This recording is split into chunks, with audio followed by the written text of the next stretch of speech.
happy Saturday night. I got a great panel here that we're going to all be talking cinematography. It's another best decade stream. We all have one choice each, and we're going to be going over what decade we think is the best for that person. And before hopping into it, if you don't know much about cinematography, cinematographers are pretty much, they create what you see on screen in a movie. Directors give their vision. Cinematographers are the one that actually put that to screen. They decide the lens, the angle, the lighting. It's all on them. You would also know of them as the DP or the director of photography. They're one of the most important people on the set of a movie. So they're a big deal. We're going to pay tribute to 4 of them, along with, we're going to talk about Roger Deakins separately because he is basically the rock star of cinematography. So he's a separate topic. But yeah, before diving in, we'll let everyone introduce themselves and toss it over to BinBuster.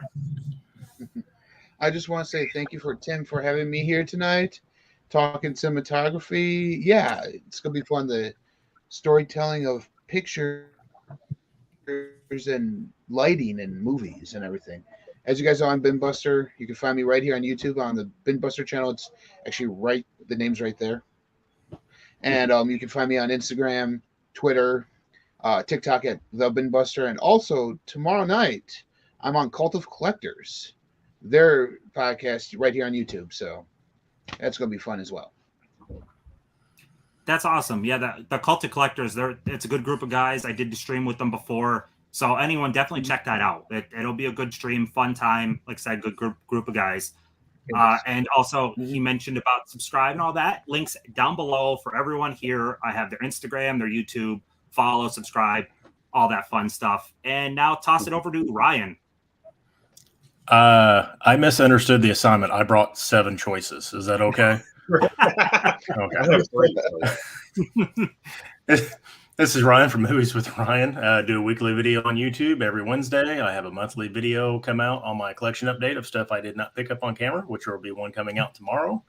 Catch me on Instagram. I do lives sort of frequently. And what I'm watching, my still book a day also, which I think I'm on a day 120 already, which is amazing. I didn't think I'd last that long. So that's it. I both like and dislike the Steelbook a day because you have liked me spending more money. All right. Yeah, pretty much. Next up, Derek, Convicted Cinephile. Why don't you take it away? All right. Well, as always, Tim, thank you for inviting me and having me on these things. Yes, I'm Derek, the Convicted Cinephile. Please like, share, and subscribe and all that hubbub. I have an Instagram, a TikTok I don't use very often, and my YouTube channel, Convicted Cinephile. I do a lot of award season stuff, which obviously isn't really right now, but in my house, it's always award season. It's just very early Oscar season. But I love everything. I do pickup videos. I've been doing my Show Me What You Got videos when I just pick up random stuff and kind of combine it all into one thing. Yeah, that's it. I like movies. I just want to talk about stuff, basically. I like movies too. That is literally the entire reason I'm doing this. I like movies. I love your Show Me What You Got. Every time I see your post on that, it immediately throws me that Rick and Morty episode. Swift. Yeah. Show me what you got. Yeah, that's a very creative use for the thumbnail. Yes. So I liked it enough. I'll keep doing it. I'll make a quick run through of the comments, see who's here. We've got Caveman Movies and More. Bang that like button. Absolutely agree. Thank you. Hollow Notes, good evening. We got Jagoda Blue here, Mr. Heat Street himself. What's going on, everyone? I'm really looking forward to the tag team battle where them against Ben and Tony, because that's going to be good. Yeah, and he's got a Heat Street Volume 3 coming up this Thursday, I believe. Yeah, so I think it's interesting to see what people pull. Yeah, those Heat Streets are fantastic. We got the Instagram Live King right here, Jerry in the house. The Steelbook Master, Movie Hunter. Oh, look, BinBuster's here. IG Live King. King of Motion. Steelbook Titans. Joe Joker in here. Hey. How you doing, man? We got KB Loves Movies. Great guy. That's awesome. I love seeing all the faces in here. Let's see. 100. Hey, everyone. We got Cody Montana. Have a great show, guys. Anthony's Horror More. What's up, guys? We got Ken here. What's up, dudes? I like movies. I like totals. And hello to everyone. And have you seen Last Love, Michael Caine, 2013 thriller or a terrific father-son relationship? No, I didn't see that. But Michael Caine is great. Nope. When he's trying, sometimes he does phone it in because he does it specifically for a paycheck. But he lets you know when he does that for a movie. So, what's up, Kevin? How are you doing? Okay, so let's dive into it. And BinBuster, you got the privilege of going first. Oh, all right. I'm just gonna leave the screen small, so I'll just let you. We'll talk like this. That's fine. I'm just bringing up my notes really quick right now. All right, so I decided to do Larry Fong, the cinematographer, for a bunch of stuff, very common stuff that we all should know. Some may like, some may not like. I decided to go the years. It was hard because I wanted to go 2006 with him, but then he doesn't do anything 7 and 8, and then that would leave off something I really wanted to talk about. So I'm going from 2009 to 2018. So I'm going to start off with. There's a reason I chose him because of something else I'm kind of passionate about. If you've ever been on the Instagram live streams and it ends up talking about comic books, you guys kind of figure out how passionate about that. So, I mean, he has about 3 of them in this 10-year span. First one I want to talk about is how visually awesome The Watchmen is. Taking something that's beautiful on paper and making it realistic. I mean, one of my best scenes one of my favorite ones is when Rorschach is there with the comedian, and he kind of comedian gets kicked out the window, and he's doing the flashback sequence and all the lighting and cues with that. I'm like, oh, that's beautiful. That and the interior lighting of the night owl ship. Those are some of my favorite parts in that movie. Yeah, because most of the background is CGI anyways, so. Yeah.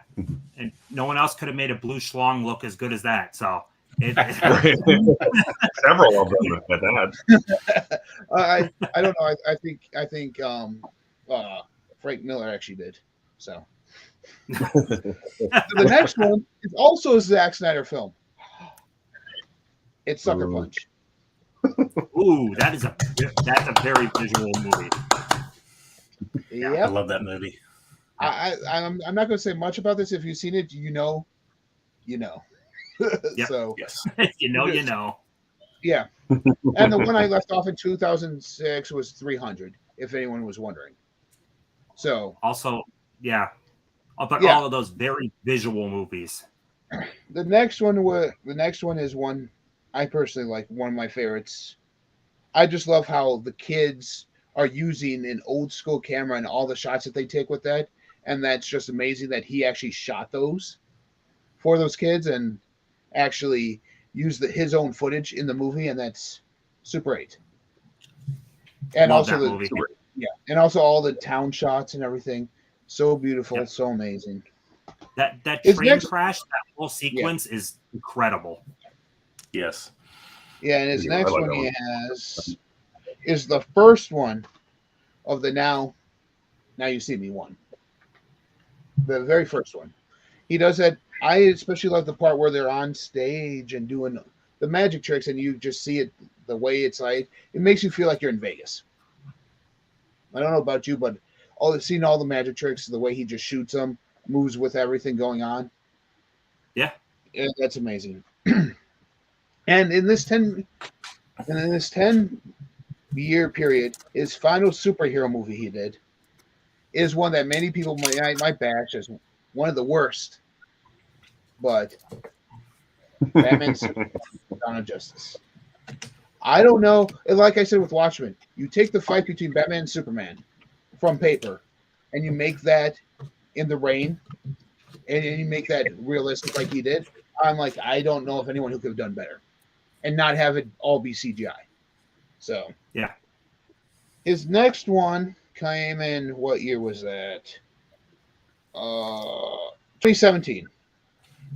And that is actually, I got the 3 film pack here, but it's the bomb one right there. Kong Skull Island. Kong Skull yeah. Island is incredibly beautiful.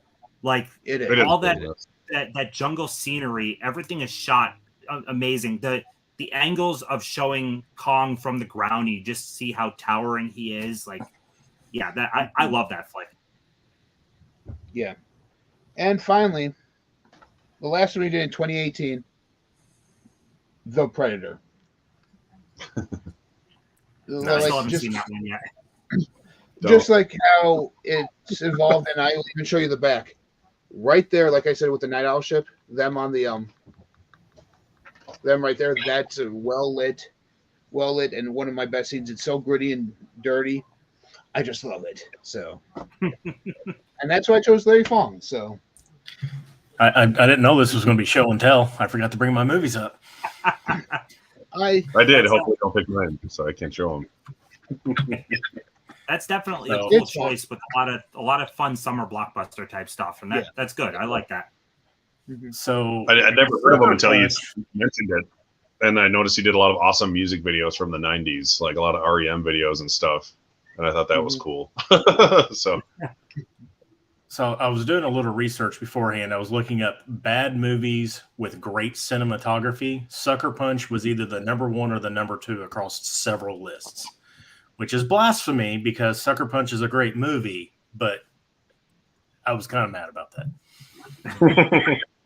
I mean, it's a very visual movie though to tell the story. Yeah. I Yeah. mean, Oh yeah. without great cinematography, without the look it has, it wouldn't have the cult fan following it does now. So, yeah, that's cool.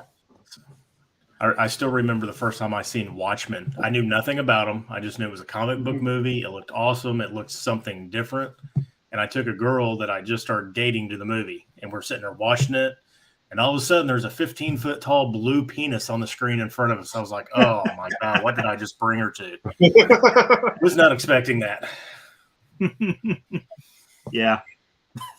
Well, I definitely I was saying this beforehand too, but on the topic of Watchmen, I definitely recommend the HBO show for anyone that hasn't seen it before because Yes. it's excellent.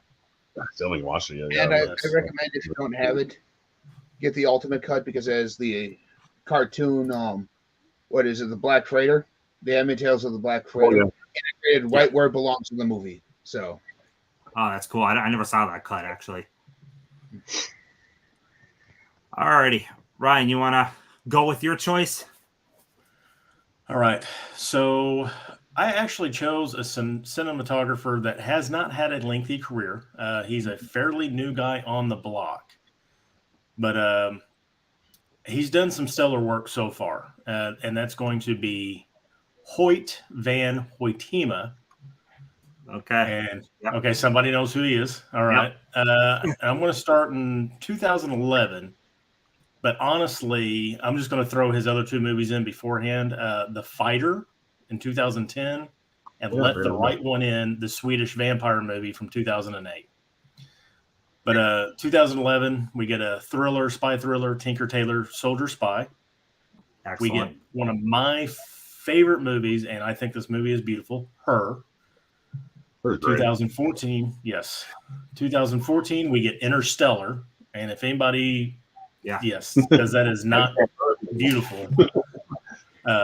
We get a James Bond movie, Inspector, Dunkirk, which I know it's one of Tim's favorites. Yes. And then he kind of takes a little break, and then he does Ad Astra, and then Tenet. And then he's doing Nope and Oppenheimer, which are 2 high-end movies that are going to be coming out here in the next couple of years. Yeah. I'm So looking forward I was going to say for a He's short no career, guy. yeah, for a short career, he has done some very amazing movies. And I want to say he has an eye for it because every one of these movies I could watch over and over and be awed by it. Yeah. So I think it's a given. I did look at him, obviously, because I went looking at Dunkirk. I'm like, who shot Dunkirk? And that led me down a rabbit hole. I'm like, dude, he's amazing, the stuff he shot. Like, when I saw Dunkirk and then I saw Interstellar, I'm like, holy hell, this guy really has an eye for grand scale spectacle. Like, oh my gosh. I love that choice, and I would butcher his name horribly by trying to pronounce it. And he does a whole wide range of stuff too, because like, The Fighter, there's a lot of close-up stuff. There's, a lot of intimate stuff. Same thing with Her. Yeah. But then you get like Dunkirk and Interstellar. You've got these wide, big open space shots that still look great. So he's got a very good eye of up close personal stuff and your big eye openers. Yeah. I love that. And I'm curious to see how something like Oppenheimer will look, because that's more drama based. And I mean, he did it with Her, so I'm curious. He's really good. So I love that choice. Yeah. I was so close to picking him. All right. He's a good one. We on me already? This is going fast. Yeah, it's okay. Well, we can mention runner-ups and stuff too. So it's all good. Anyways, yes, I always, I'm the Oscar geek, so that was my first place I went. And if I can't pick Roger Deakins, he's the obvious choice. Actually, he was my first choice, even above Roger Deakins, just because it was easier to pick a decade, essentially. So this guy has 8 Oscar nominations to his name, 3 wins, all 3 of which were in a row, like one year after another, which he's the only person to ever do that at the Oscars and at the BAFTAs, which is awesome. And he has 4 BAFTA wins. And he won all 4 of them. He has 4 and 4 nominations. It is Emmanuel Lubezki. So I'm doing 2006 to 2015. And I don't have everything he did, but I have a good chunk. So in 2006, he did Children of Men, which should have won Best Cinematography. Yes, that one-shot scene that's created to be a one-shot. It's like 10 minutes long. Oh my god! The car scene. Yes. Yeah. Pan's Labyrinth one instead, which it's pretty. I'm not going to argue, but Children of Men is better. He did Burn After Reading, so I accidentally got a Coen Brothers movie in there, even though I wasn't planning on it. He did Tree of Life, which is gorgeous, but I personally don't like Terrence Malick movies. But they look pretty. And then the 3 movies he did in a row, winning Oscars: Gravity. Get out of the way, cat. Jesus. Birdman. Oh, yeah. Yeah, definitely. And The Revenant. So 2013, 14, 15, he won Oscars for those 3. And then he did, in between those, he did Knight of Cups, which is another Terrence Malick movie I don't have. And Into the Wonder, same. And Last Days in the Desert, which I've never heard of or seen. But everything else that I own is enough to have me pick him for this stream. You actually stole my backup with the exact same years as well. That he's he was my backup. I was worried that Children of Men came out in 2005. I was like, damn it, I don't want to miss Children of Men. That's like the obvious, like, first one I remember him from, and then I was elated when I saw that it was 2006 instead. So it worked out perfectly. You didn't want to get The Cat in the Hat in there in 2003? I didn't look that far down. He did Ali with Will Smith. Oh, nice. Yeah, he did. Yeah, he did Ali with Will Smith. He also did E2, Mama Tambien, and Sleepy Hollow, Meet Joe Black, The Birdcage, A Walk in the Clouds, Reality Bites. Yeah, he's New World. A good career. Yeah.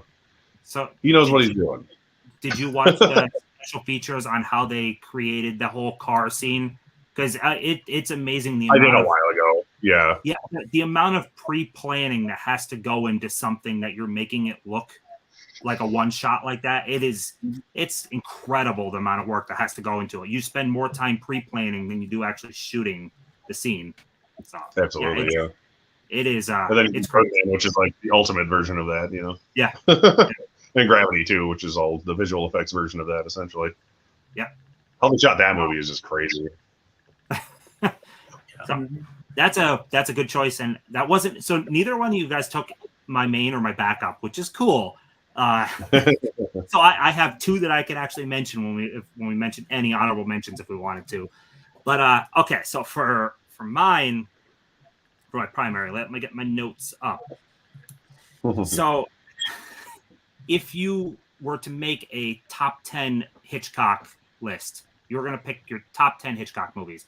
There is a damn good chance that close to half your list, or maybe even half your list, were shot by this guy, and that is Robert Burks, who I picked the years 1954 through 1963. And let me pull up the stuff he did, because it is incredible. Did you guys look at him at all, or as a possibility? It's so I'm at a bunch, but I'm not gonna lie. in 54. So we got Dial M for Murder, Rear Window, To Catch a Thief, which he won the Oscar for, Trouble with Harry. We get The Wrong Man, Spirit of St. Louis, The Man Who Knew Too Much, Vertigo, The Black Orchid, North by Northwest. We get The Great Imposter, and we get The Birds. So Nice. He actually came from a special effects background and worked his way up the ladder. Eventually became a DP somewhere, it was mid-50s. And his special effects background actually helped him with shooting certain scenes. Like, it was pivotal to shooting The Birds, him knowing where to block the angles to make everything convincing. And I love that. The guy knew, he had such an eye for stuff. And unfortunately, he passed away only 5 years after my list. He died in 1968 in a house fire, unfortunately. So goodness knows what he could have done. But just in the time he did, he worked with Hitchcock a ton. He moved from WB to Paramount in 53, won or nominated 4 times, won once. He was skilled in both black and white and color, like really good. He was nominated for both black and white and color movies. He stood out to me as I'm looking through. I'm like, oh my gosh, like, this guy did honestly some of the greatest movies of all time to me. Vertigo has so many shots in it that I don't think a lot of other people would have thought to do it. Like the camera angles, that's an incredible. Yeah, Vertigo looks great. Yeah. So he invented the Vertigo shot, I would imagine. Yeah. That everyone refers to today. Yep. Hard to do with a home camcorder, though. I've done it. It's weird. But yeah, I honestly didn't even hear of his name, to be honest, before researching this, and I'm glad I did this stream because now I know more about him. It's a shame he died in 1968 because, man, he could have, with that body of work, who knows what he could have did in the 1970s and 1980s. Oh, Yeah. So we did make it through the primaries pretty quick. So yeah. which is all No good. one stole anyone else's thing, so Yeah, that's why I went so fast. shockingly. We'll make a run through the comments again, and we'll talk about Deacons because you can't not talk about Deacons. So That's true. let's see. We were here. Caveman just showed my wife Independence Day for the first time ever, and it went well. She thought it was good. I saw some Jeff Goldblum. Independence Day is a blast. I watched Moonfall last night, and that's a movie. It's true. It has a cinematographer, so Yeah. It's a film that had a cinematographer. I would say That's at an why- entertainment level, it's probably like an 8 on entertainment, but it's like a 1 on actual quality of movie. That's why I booed you last week. It's the definition of so bad it's good, I guess. Oh my gosh. Mhm. Anyways, watch him in his gorgeous looking and great soundtrack. Yep. And then there is all the All the blue penises. Mama Blu-ray here. Good evening, guys. Hello, Mama Blu-ray. I get my education from these because I know a few directors, and that's about it. Y'all are schooling me right now. I like these streams. I want to talk about all different aspects of movies. Sometimes there's a lot of focus on the director and the actors when there are hundreds of people that are involved in making a movie and a lot of pivotal people that kind of don't get discussed. So I think it's be kind of fun. I want to do a future one on screenwriters. A lot of screenwriters aren't really talked about, so that'll be fun. Hey Mama Blu-ray, Kong Skull Island is amazing. Yes, yeah, that I that's honestly of that whole MonsterVerse, that's probably actually my favorite one of all of them. Me too. Mm-hmm. I'm not a big fan, but that's my favorite one easily. Especially of the those- MonsterVerse in general, I'm not a big fan. Yeah. Well, the Skull Island though is I think the setting, the Vietnam setting, really helped too. I love that. Yeah, it's definitely fun. And Kong's just a better character who actually has like emotions and stuff that you can feel bad for and root for, unlike Godzilla, who's just like this monster who's there. So I always like King Kong more. Yeah. Well, Wonder Woman 1984 is just not popular because of Kenny Level's movie theme month. At least we got Cheetah Girl. Oh God. We got Huck here. Hey, fellas. Hello to all the great folks in the chat section. Love tonight's topic. Thank you, Huck. I would definitely want to do an editor one of these in the future. And Huck, you will be up here, darn it. For anyone that doesn't know, Huck is an actual editor by trade. So it would be nice to get the perspective of someone that legitimately does this instead of just being a fan, someone that has knowledge. So that'd be cool. You cannot turn it down, Huck. You will be on it. I'll work the time around you. Huck, man, what's up? Huck, what's going on? Caveman, great picks, Ryan. Hoytbon, I'm not going to pronounce, is a hell of an artist. I'm horrible pronouncing people's names. I was reading through his bio. I was actually surprised. He applied to movie school, like film school, twice, got denied, and actually said, screw it, I'm going to become a carpenter. He was a carpenter for a little bit, went back to his father's home country, decided to put an application to their film school. I think it was Poland. They accepted him, and then he started his career. He almost gave up on his dreams. Wow. That's kind of crazy. And now he's worked with huge ones like Christopher Nolan. Like that's it's a go-to guy now. Yeah. And it is kind of crazy too. So even on that topic, it's amazing how many times you will see the same cinematographer and the same director work together because they kind of get their own language on how they want to shoot the film. And it's just easier to just keep working together. Except that Robert Burks, he did like 10 movies with Hitchcock. It's easier to just keep picking the same guy. Well, then you got people like Deakins. They're like, no, you're doing this wrong. Let me make your movie great. And he just works with everybody. Yeah. I'll show you what though. What Deakins and Villeneuve though did what, like 3 together or 3 or 4? Yeah, they did a few. He did like just even in the list I made of Deacon's time span, he did 6 Coen Brothers movies, and that's not even like their earlier career. So he's done like 10 movies with the Coen Brothers. Damn. Yeah, he's incredible. I mean, he's got to have it down, streamlined how he does it, because I mean, he's done a lot of movies, so he's got to have some sort of discipline or something like down pat. Thank you, Joe Joker. Hopefully you're enjoying. Hopefully people are at least take from this stream. Look at some of the other people involved in movies. Like that's the main thing. There's way more than the director and the actor and stuff. There's way more people involved. So that's, if anyone takes anything from these, it's just kind of look at the grand scope of people that are involved in movies. I mean, it's one big family of people that all contribute. I don't know, kind of geeking out on the whole idea of movies. It's not a one-person show. Oscars could be a break. Oscars could be a breakthrough for female cinematography. Cinematography is the final frontier for women at the Oscars. Gendered acting categories aside, after 93 years, it is the only Oscar category. I don't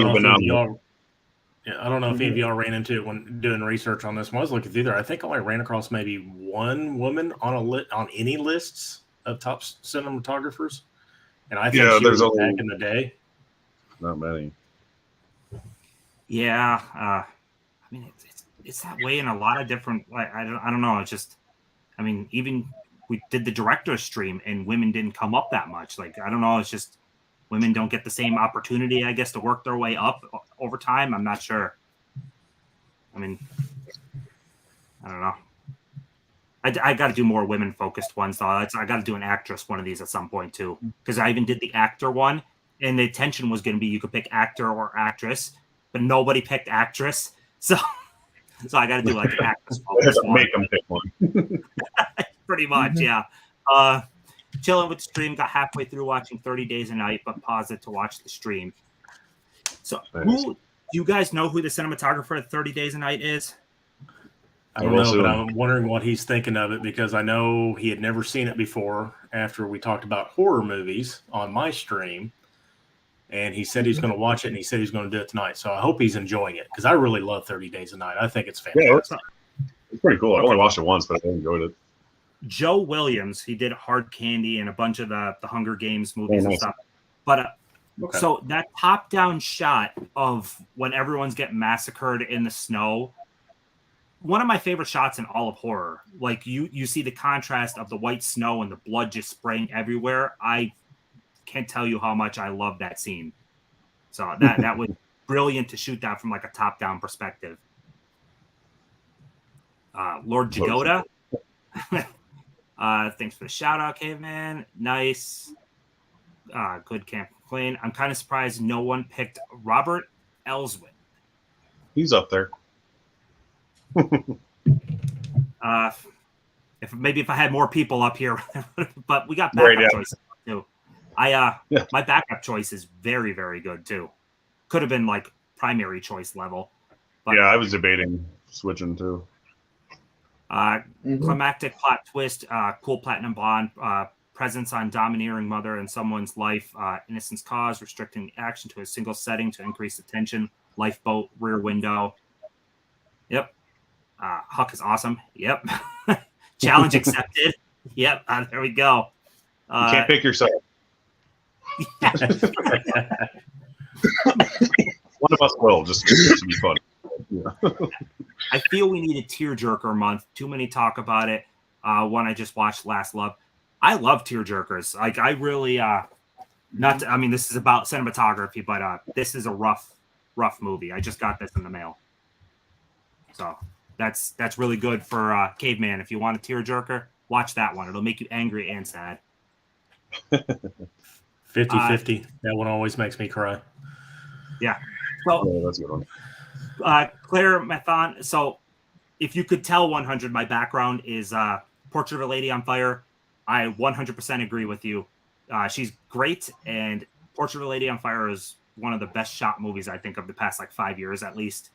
It is incredible, the shots in that movie.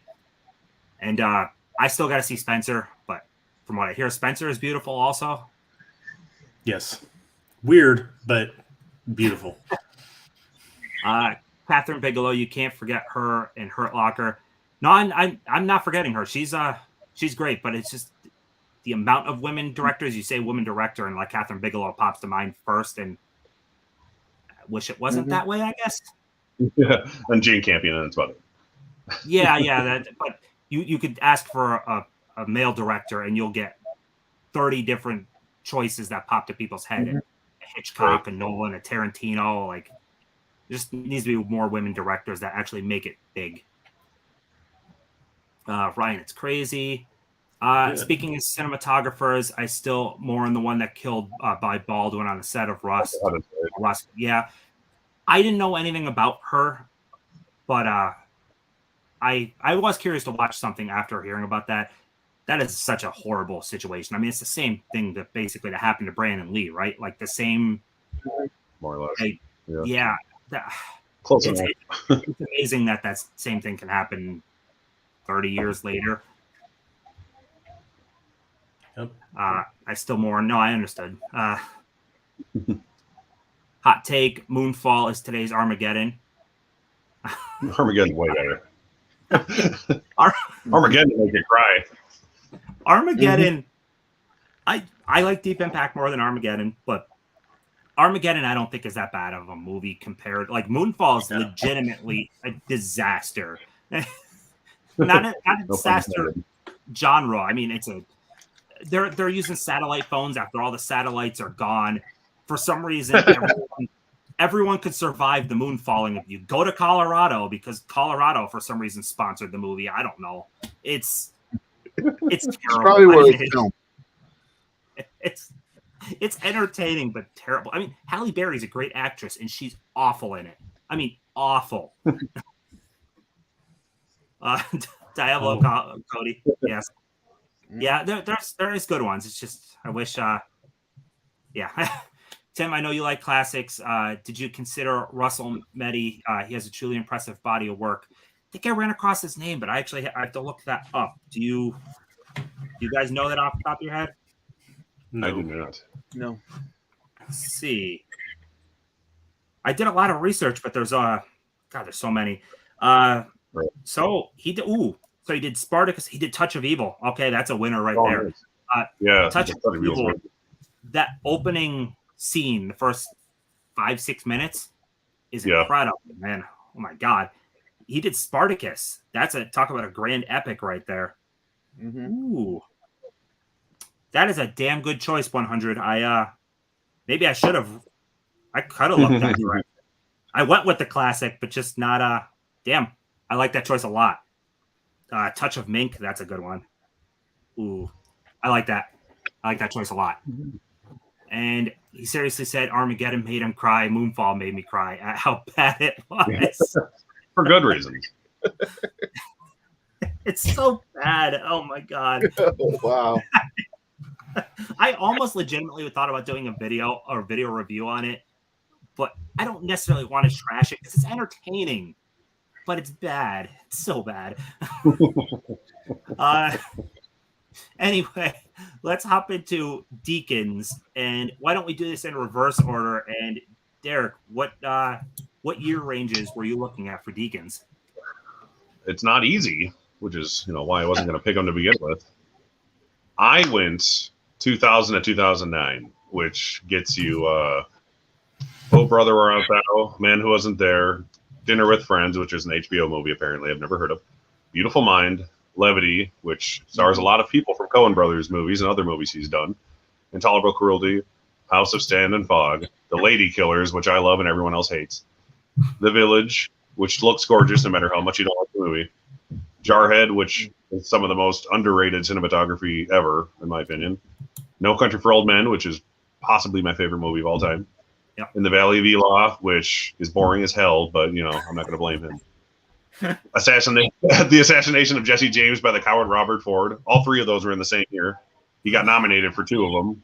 Wow. Which the cinematography in Jesse James is like ridiculous. Mm-hmm. Yeah. He did Doubt in 2008. The Reader, which is the movie that bumped Batman or Dark Knight from Best Picture that everyone hates now. Revolutionary Road, which is a much better movie with Kate Winslet from 2008. And A Serious Man. So there's 6 Coen Brothers movies in there. Damn. And none of them he won for. Those are just a whole bunch of nominations and gorgeous movies. Yeah, I love them. Yeah. The Assassination of Jesse James is already like almost 3 hours long. Apparently, there's like an extended cut that's never been released. So I can only imagine how much footage he had shot for that. I mean, it's already beautiful, it is, but how much more beautiful shooting has been left out of that. Right. I mean, as it is, it's such a slow burn movie, but it's so good. And it has a great ensemble of like people who like weren't that famous at the time, like Jeremy Renner. What Casey Affleck wasn't really all that big at the time, right? Yeah, and Sam Rockwell's in it, who everyone loves. Yeah. Yes. Is Casey Affleck really still not that big? Yeah, that was my range. Yeah, that is very good. And believe me, Assassination of Jesse James, I almost felt like I had to kind of plan around that one. I did, but it's so good. So I was mentioning this before. I feel like a lot of his newer stuff is a lot more flashy, like 1917 and Blade Runner 2049, like a lot more showy stuff. Yeah. Some of that even Skyfall is gorgeous. Yep. But yeah, that's a really good range. What do you got, Ryan, for a range? Well, I figured he would take the bulk of the Coen Brothers years, so I went with something else. I went 91 to 2000. The rest of the Coen brothers. 91. Yeah. 91 has one of my favorite movies, Barton Fink. Then there's a Homicide, Thunderheart, Passion Fish, The Secret Garden, which I think is a decent movie, The Hudsucker Proxy, Shawshank Redemption, Dead Man Walking, Fargo, Courage Under Fire, Kundun, The Big Lebowski, The Siege, The Hurricane, Anywhere But Here, and then tops it off with Oh Brother, Where Art Thou? Yeah, so I did plan. Mine actually does include Shawshank, so my time range we're close. If I was gonna make my top 10 favorite scenes in any movie, him after he crawls out of the pipe of shit and with his arms up and the rain, I fucking love that scene so much. The way it's shot is absolutely beautiful. The way the Thomas Newman score is hitting at that time. Everything just hits on all cylinders. I love that. So I had to build mine around Shawshank, actually. Don't blame you. It's very, very good. What do you got, BinBuster? Well, I went 2010 to 2019, obviously. So that included The Company Men, True Grit, which wasn't that bad as a remake. I love it. Actually pretty good. In Time, I love that movie. Oh yeah, yeah. It's Justin Timberlake's early pieces of work. He doesn't get enough credit for that movie. Yeah, it's a really cool concept. Yeah, it's not bad. Rango, Skyfall, all those shots of James Bond running and everything. Now here's one of my favorites. Jagoda and I were talking about this earlier, and Jerry were two Prisoners. Yeah, that movie's so amazing. Yes, Can't believe how awesome that was. Unbroken with it, that Angelina Jolie directed. So Sicario in 2015. Hail Caesar, another Coen brothers. Oh yeah, along with True Grit. I especially enjoyed that movie. Hark back to the old school of Hollywood. So yeah. Hail Caesar's funny. And how he made Sorry. and kind of like how he made it look like you were going back in time, where you're actually there seeing these productions go on. So I especially enjoyed that one. Blade Runner 2049. Yeah. The Goldfinch ended in 2019 with the Goldfinch in 1917. Yeah.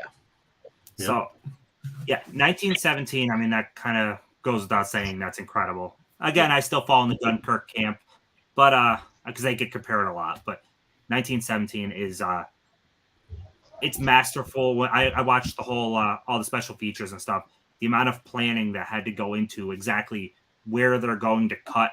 And when you watch it after you know where the cuts are, it makes more sense. But like it really legitimately looks like it's only like a 2-cut movie. When it's pretty invisible for the most part. Yep. So I love that one. And Sicario, one of my favorite shots also is when they're all walking. It's just about turning to dark, and you see the landscape is all pitch black, and their silhouettes are pitch black. And as they're walking forward, they just disappear into the landscape. I freaking love that scene. Like, that is shot so well. The lighting is perfect. So big fan of Deakins. There's a lot of that in Jarhead. That's why I like Jarhead so much. If you haven't seen that in a long time, there's a lot I of haven't seen it in a while, but I totally so it's just a lot of silhouettes in front of like bursting flames and stuff. It's so cool. That's Jarhead is nothing but beautiful nothingness. Like nothing happens. I got to rewatch that one because I watched it. What was that? 05, right? Somewhere like that. Yeah. So I watched it when it came out, but I don't think I appreciated stuff like that as much then. So I should revisit. Yeah, because I think the movie was sold as, this big war, Iraq war epic movie, and when like people watch it, like nothing happens. Like so many people hate it. I loved it though. There was a lot of stuff like that came out at that time. Wasn't The Kingdom right around then also? Yeah. It's primarily the year or the year after.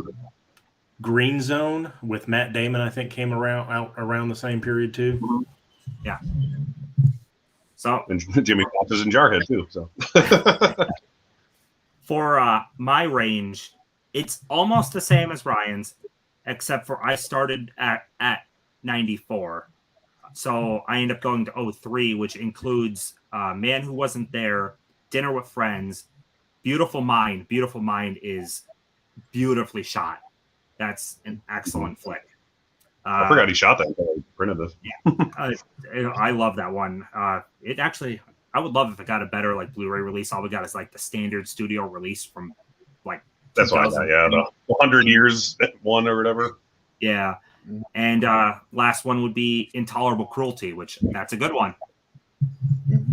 I included those in, but I needed to include Beautiful Mind. That had to make it in, so I had to play around with my ears to make sure I got that in. Nice. I just picked up Intolerable Cruelty because I needed it on Blu-ray because that was the last Coen Brothers movie I needed on Blu-ray, and I guess I'm gonna watch it now.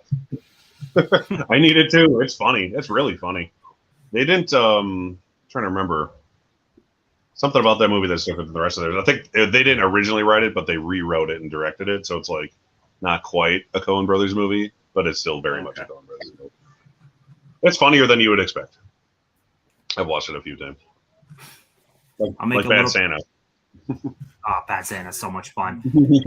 I'll make a little bit of run through this, and then we'll mention any honorable mentions. And I'm okay if it's on the shorter side. It was a fun conversation. Like I said, I just want to talk more about the people that aren't the well-known names, I guess. And Deakins absolutely is the GOAT.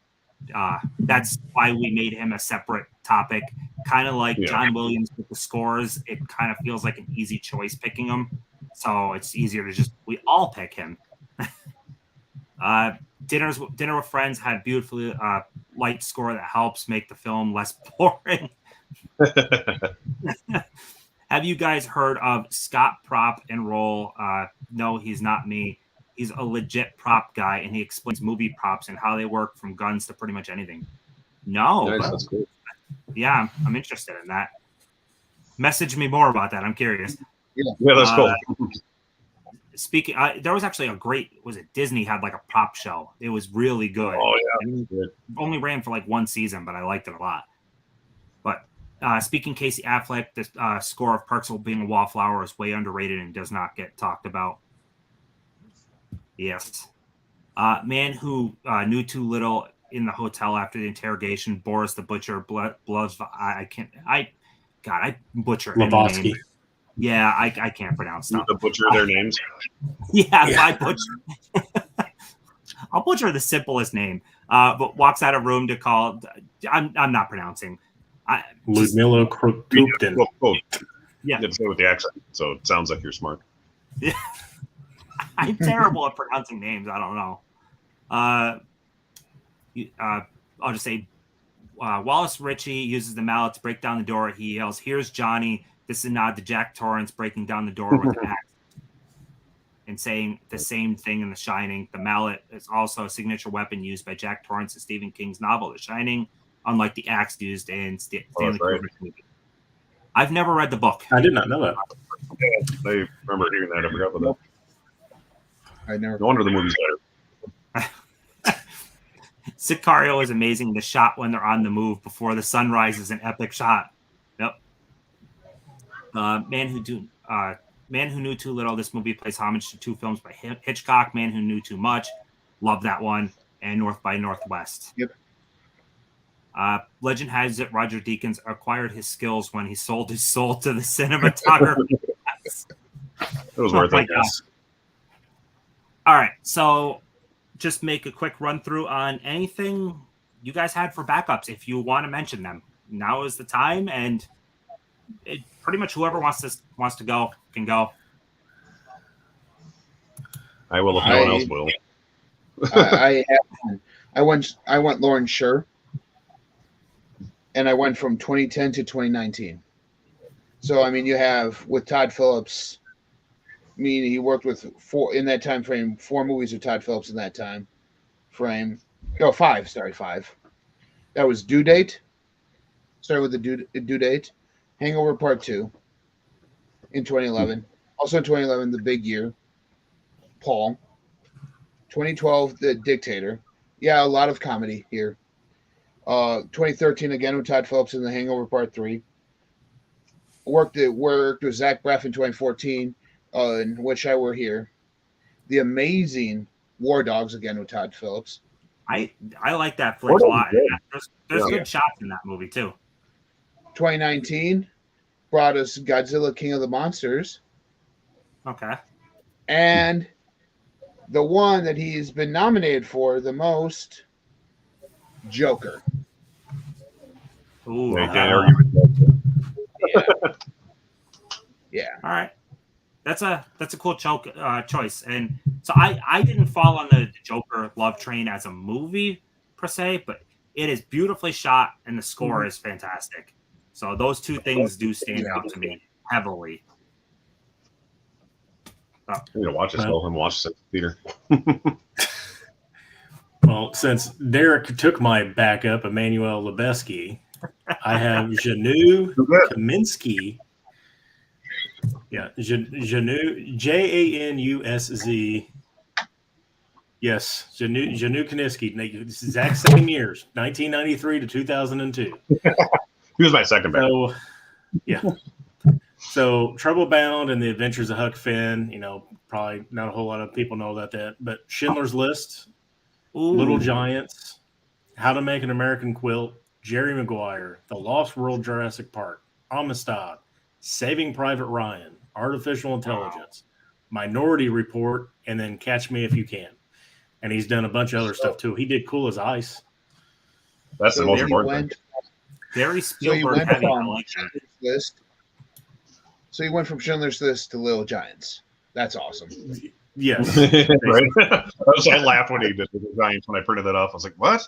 Can I delete that? And actually, I do have a fourth backup, and this guy I kind of wanted to get in here just because he's one of those guys that's kind of worked with the same director, and that's Robert Richardson. That was my backup. Yep, Tarantino. Okay, you got it. Yep. Yes.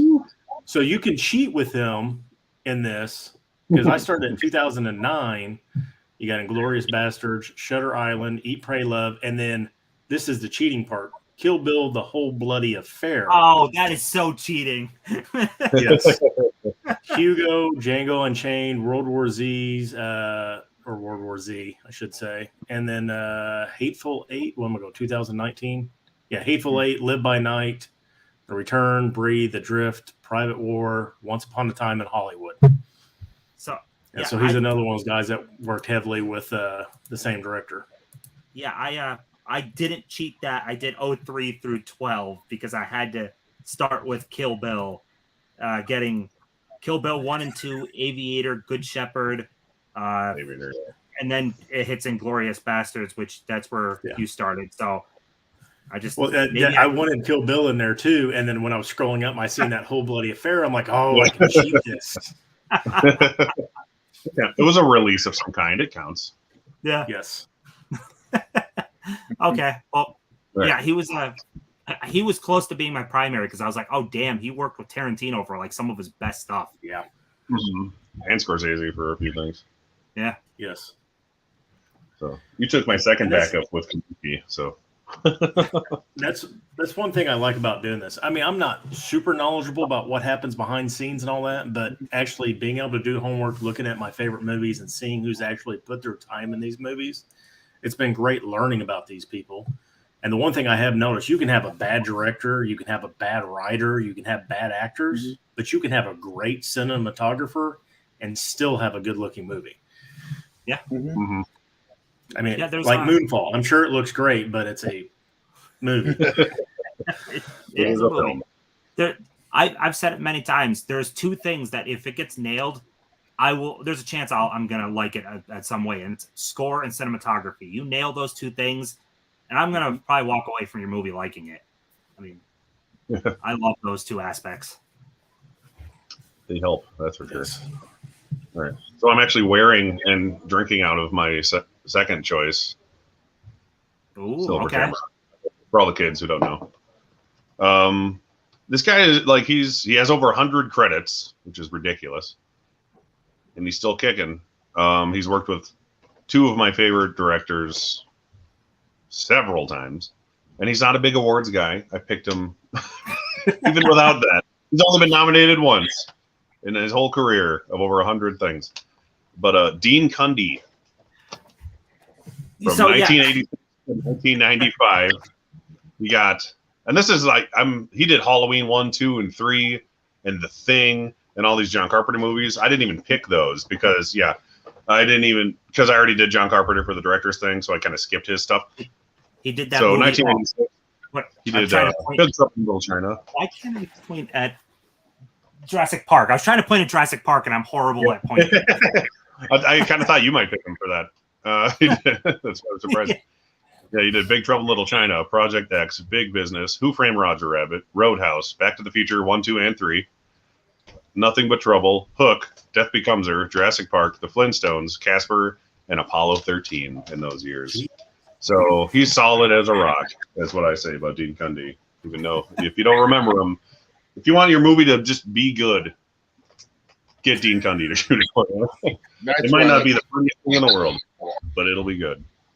And part of me feels like maybe I should have chosen him just because of Jurassic Park. But yeah, Jurassic Park, when I'm thinking about iconic scenes, like I said, if I was going to make a top 10 of most iconic scenes I love, that the shot of the T-Rex coming down into the Explorer with the kids with the glass pushing up, that scene is incredible, man. Like the tension he gets from showing, you see the T-Rex down, you see his perspective, and then you see the terror of the kids' perspective at it coming down at them. That scene is brilliant, absolutely brilliant. I love it so much. Mm-hmm. That's my wife's favorite movie too. So. The Thing is no slouch of a movie either. So yeah, I got the Silver Shamrock shirt here. Yeah, that's a damn good one. He was at Monster Mania several years ago too, and I could have met him. Oh, nice. I was surprised how many awesome movies he did. Yeah, he worked with like Spielberg, Zemeckis, and Carpenter for like a bulk of their stuff. Pretty much whatever Kaminsky didn't shoot, Dean Cundey shot for Steven Spielberg. See what else we got here. We did that one. All right. Well, what will be your May movie month topic? I don't know if I have a topic for May, to be honest. This month I really wanted to dive into James Stewart, but I don't know if I have anything specific set for next month. Godzilla, King of Monsters looks incredible. Awesome movie. And 7 best cinematography movies of all time: Kill Bill Volume 1, Gone with the Wind, Tree of Life. Roma looks incredible. Roma's pretty. Yeah. Life of Pi, Memoirs of a Geisha, Birdman, Grand Budapest Hotel. Can't argue any of those choices. I'm with you on, I'm not a fan of Terrence Malick, but there's no arguing Terrence Malick movies look great. Yeah, I hated every movie I've seen of his, but I'm like, God, they're pretty. Thin Red Line looks great. Mm-hmm. Yep. Memoirs of a Geisha, that's another one that was on that bad movies with great cinematography list. Mm-hmm. Well, not a bad movie. Not a great movie, but not bad. I think it's people revisiting nowadays have given it a lot of crap because of the characters, who they're portraying, and what their nationalities were. And now people are hating on it. It's like, get over it. It's a movie. Mm-hmm. Right. Kids nowadays are canceled. Yeah. But we don't have Only comedy. God Forgives. What's that? So that's why we don't have comedies anymore. Yeah. Mm-hmm. Playing about everything. Only God Forgives was another one I seen on that list, which surprised me because I like the movie, the spiritual follow up to Drive. Yeah, I heard it wasn't that great when it came out. I was disappointed because it looked awesome. Yeah, I liked it. I thought it was good. Honestly, yeah. It's a very pretty movie. I mean, that goes with a lot of who shot Drive. Actually, I don't know, yeah. not because Drive is another one. That's one of the fun things that I don't know about you guys. When I was researching this, I'm thinking, what are movies I love that look really good, and I'm like researching backwards.